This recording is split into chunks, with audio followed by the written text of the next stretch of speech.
આ આયુર્વેદિક ઔષધિ સવાર સાંજ રોજ એક ચમચી ગરમ દૂધ કે ગરમ પાણી સાથે લેશો ને તો તબિયત તરોતાજા થઈ જશે અને શરીરમાં સ્ફૂર્તિ આવી જશે. આજે આપણે કિચન સિરીઝમાં હોમમેડ ચ્યવનપ્રાશ બનાવીશું. ખાસ કરીને શિયાળો આવે ને એટલે ચ્યવનપ્રાશની ડિમાન્ડ વધી જતી હોય છે અને આ ચ્યવનપ્રાશની મુખ્ય સામગ્રી છે આમળા. આમળા સાથે બીજી ઘણી બધી આયુર્વેદિક ઔષધિઓ પણ ઉમેરાતી હોય છે, જેના એન્ટીઓક્સિડન્ટ તત્વો શરીરને નિરોગી રાખે છે અને વાયરલ ઇન્ફેક્શનથી બચાવે છે. તો આજે આપણે પણ આસાનીથી મળી જાય એવી આયુર્વેદિક ઔષધિઓનો ઉપયોગ કરીને હોમમેડ ચ્યવનપ્રાશ બનાવીશું, જેથી જે વ્યક્તિ ઘરે બનાવવા ઈચ્છે ને એ આસાનીથી બનાવી શકે. તો આજે આપણે 500 ગ્રામ આમળાનો ચ્યવનપ્રાશ બનાવવાનો છે. તો 500 ગ્રામ આમળાને ધોઈ લીધા છે અને એને સ્ટીમરમાં બાફી લેવાના છે. તો 15 મિનિટમાં આમળા એકદમ સારી રીતના બફાઈ જશે. હવે બધી આયુર્વેદિક ઔષધિઓ તૈયાર કરી લઈશું. તો અહીં મેં 5 જાતના પાવડર લીધા છે. એમાં સૌથી પહેલો છે અશ્વગંધાનો પાવડર. અશ્વગંધા છે ને એ આયુર્વેદનું શ્રેષ્ઠ ઔષધ છે. નબળાઈ, ફર્ટિલિટી, થાઇરોઇડ, બીપી જેવી બીમારીઓમાં કારગર છે. સાથે વજન અને બળ પણ વધારે છે. અહીં બધા જ પાવડર 5-5 ગ્રામ જેવા લીધા છે. હવે બીજો પાવડર છે શતાવરી. શતાવરી ઠંડક આપનારી ઔષધિ છે. માઇગ્રેનથી થતા દુખાવા અથવા તો ફેફસાની બીમારીઓમાં પણ આ કામ આવે છે. આ તમને કોઈ પણ કરિયાણા સ્ટોર ઉપર અથવા ગાંધીની દુકાને મળી જતી ઔષધિ છે અને સસ્તી પણ આવે છે. હવે ત્રીજી ઔષધિ છે ત્રિફળા. ત્રિફળા 3 સામગ્રીમાંથી બને છે. એક તો આમળા, બેરડા અને હરડે, જે કબજિયાતમાં રાહત આપે છે અને રોગ પ્રતિકારક શક્તિ પણ વધારે છે. હવે લઈશું સીતોપલાદી. આ ચૂર્ણમાં 5 વસ્તુ પડે છે, જેમાં એક વંશલોચન પાવડર, જેને વાંસ કપૂર પણ કહેવાય છે, લીંડી પીપર, એલચી, તજ અને સાકર. આ સીતોપલાદી શરદી, ખાંસી અને શ્વાસમાં ખૂબ જ ઉપયોગી છે. હવે લેવાની છે સૂંઠ.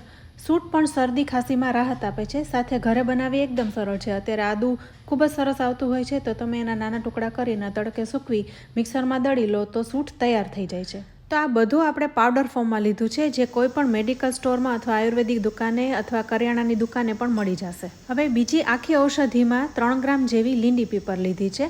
આને પીપરી પણ કહેવાય છે. પીપરીના જે મૂળ હોય છે એને ગંઠોડા કહેવામાં આવે છે. પીપરી છે એ જઠરાગ્નિ વર્ધક, હળવી અને પાચન કરતા હોય છે. જો તમને પીપરી ન મળે તો ગંઠોડા પણ લઈ શકો છો. સાથે લેવાનું છે એક બાદિયાન, એક તજનો ટુકડો અને થોડા એવા મરી. તો આ બધા મસાલા છે એ આપણે કાયમ રસોઈમાં ઉપયોગ કરતા જ હોઈએ છીએ, એટલે આપણા ઘરમાં હોય જ છે.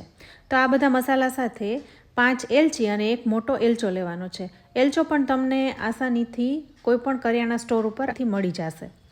હવે આ બધી વસ્તુ સાથે આપણે લેવાનું છે નાગકેસર અને જાવિત્રી.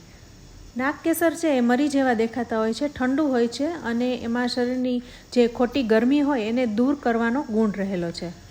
નાગકેસર છે એ હિંચકી રોકવા માટે ફાયદાકારક છે. હવે લેવાની છે જાવિત્રી. જાવિત્રી એ લીલા જાયફળના કોચલાની સૂકવેલી પતરી છે.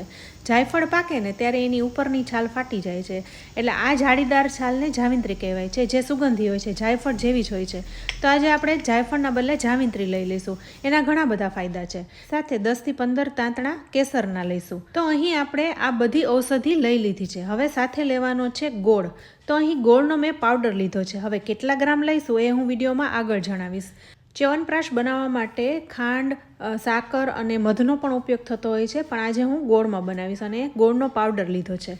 આ સાથે કાળી દ્રાક્ષ લઈશું. તો 1/4 કપ જેવી કાળી દ્રાક્ષ લીધી છે. કાળી દ્રાક્ષ ખૂબ જ ગુણકારી છે. એ શરીરની તજા ગરમી હોય એને પણ દૂર કરે છે. હવે આ બધી જ ઔષધિ લીધી છે એનો આપણે પાવડર કરી લેવાનો છે. આ બધી ઔષધિઓને એક વખત સરખી રીતના જોઈ અને પછી એનો પાવડર કરી લેવો અને એકદમ ઝીણો પાવડર કરવાનો છે, જરાય કરકરો નથી રાખવાનો. તો જે આપણે બધા પાવડર લીધા છે એને પણ સાથે ઉમેરી દઈશું, એટલે આખી બધી જે ઔષધિ છે એનો પણ એકદમ ઝીણો પાવડર તૈયાર થાય. આટલી તૈયારી કરતાં 15 મિનિટ જેવું થઈ ગયું છે અને આમળા એકદમ સારી રીતના બફાઈ ગયા છે. તો પેશી પણ ખુલી ગઈ છે. તો હવે ગેસ બંધ કરીને આ ડીશને બહાર કાઢી લઈશું અને ઠરવા દઈશું. સાથે મિક્સરમાં પાવડર પણ તૈયાર કરી લીધો છે. તો તમે જોઈ શકો છો એકદમ ઝીણો પાવડર તૈયાર થયો છે.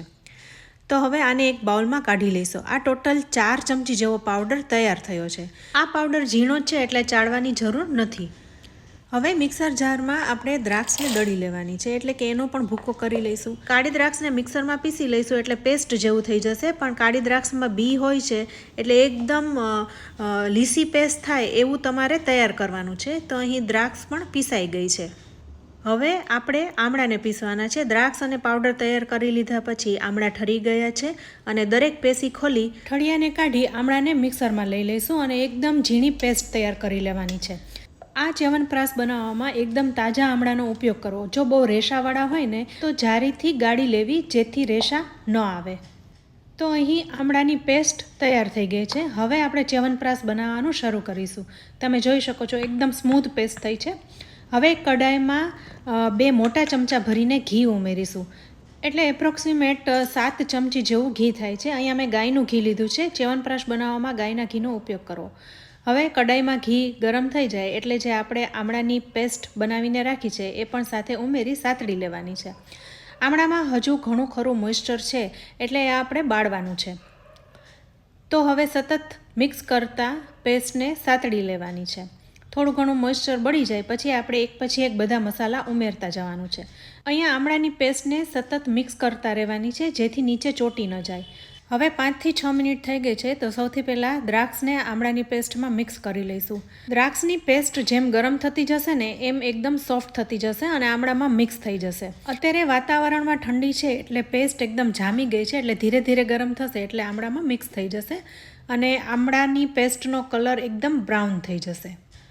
તો ફરી 2 થી 3 મિનિટમાં બધું જ મિક્સ થઈ ગયું છે. હવે આપણે ગોળ ઉમેરવાનો છે. તો અહીંયા 500 ગ્રામ આમળા લીધા છે તો 350 થી 400 ગ્રામ જેવો ગોળ ઉમેરીશું. પાવડર ના હોય તો દેશી ગોળનો પણ ઉપયોગ કરી શકો છો. એનાથી પણ એકદમ સરસ જ થાય છે. સૌથી પહેલાં 150 ગ્રામ જેવો ગોળનો પાવડર ઉમેરીને મિક્સ કરી લઈશું. બધો એકી સાથે ના ઉમેરતા ધીરે ધીરે કેટલી સ્વીટનેસ આવે છે એ પ્રમાણે હું ઉમેરતી જઈશ. ઘણીવાર એવું થાય છે કે તમે કયો ગોળ લીધો છે ને એની ઉપર ચ્યવનપ્રાશની મીઠાશ બને છે એટલે કે બહુ વધારે ન થઈ જાય ને એનું ખાસ ધ્યાન રાખવાનું. જે લોકોને ડાયાબિટીસ છે એ લોકો મધનો પણ ઉપયોગ કરી શકે છે અને જો ડાયાબિટીસ કંટ્રોલમાં રહેતું હોય તો આ ચ્યવનપ્રાશ પણ રોજનું 3 થી 4 ગ્રામ જેવું ખાઈ શકે. તો હવે આપણે ધીરે ધીરે કરીને ગોળ મિક્સ કરી લીધો છે. ટોટલ અહીં મેં કીધું એ પ્રમાણે 350 થી 400 ગ્રામ જેવો ગોળ ઉમેર્યો છે. બજારમાં જે ચ્યવનપ્રાશ આવે છે એ મીઠું જ આવતું હોય છે પણ મીઠાશ તમે તમારા સ્વાદ મુજબ એડજસ્ટ કરી શકો. હવે અહીં થીક પેસ્ટ બની ગઈ છે. ઘણું ખરું મોઇસ્ચર ઉડી ગયું છે તો છેલ્લે ઔષધિમાંથી બનાવેલો પાવડર પણ ઉમેરી દઈશું. અહીં સૌથી પહેલાં 3 ચમચી જેવો ઉમેરીશું અને મિક્સ કરીશું. જો બહુ સ્ટ્રોંગ લાગતો હોય તો 1 ચમચી જેવું બાકી રાખીશું. સાથે 1 ચમચા જેવું ઘી પણ ઉમેરીશું એટલે સરસ રીતના મિક્સ થઈ જાય. આ જ્યારે બધી ઔષધિનો પાવડર કર્યો ત્યારથી જ રસોડામાં એકદમ સરસ સુગંધ આવી રહી છે. હવે અહીં બાકી રહેલો પાવડર પણ મિક્સ કરી દઈશું એટલે ટોટલ 4 ચમચી જેવો પાવડર મિક્સ કર્યો છે. હવે પાવડર ઉમેરીને ગેસને બંધ કરી દઈશું અને પછી જ મિક્સ કરીશું કારણ કે ઘણું ખરું મોઇસ્ચર ઉડી ગયું છે અને પેસ્ટ જેવું બની ગયું છે તો વધારે મોઇસ્ચર નહીં ઉડાડીએ. હજુ ચ્યવનપ્રાશ ઠરશે પછી પણ ઘટ થશે. બજારમાં જે ચ્યવનપ્રાશ આવે છે આવું ઘટ જ આવે છે જેને તમે ચાટણની જેમ ખાઈ શકો. તો બસ હવે આ ચ્યવનપ્રાશ બની ગયું છે તો બીજી કોઈ ઔષધિ ઉમેરવાની નથી. ગેસ પણ બંધ કરી જ દીધો છે. તો હવે આ ચ્યવનપ્રાશને ઠરવા દઈશું. હવે ચ્યવનપ્રાશ એકદમ ઠરી ગયો છે અને તમે જોઈ શકો છો ઠર્યા પછી ઘટ પણ બન્યો છે. તો બસ આવી જ કન્સિસ્ટન્સી જોઈએ છે. આ ચ્યવનપ્રાશ લાંબા સમય સુધી સારો રહે છે, જરાય બગડતો નથી. તો જોયું ને ફ્રેન્ડ્સ, ઘરે ચ્યવનપ્રાશ બનાવવો કેટલો સરળ છે. દેખાવ પણ બજારમાં મળે એવો જ આવી રહ્યો છે અને બજાર કરતાં પણ સરસ થયો છે. ચ્યવનપ્રાશ બનાવવાની કેટલી સરળ રીત છે. તમે પણ આ રીતના ઘરે બનાવી શકો છો. સાથે ઘરમાં નાના મોટા બધા ખાઈ શકે છે.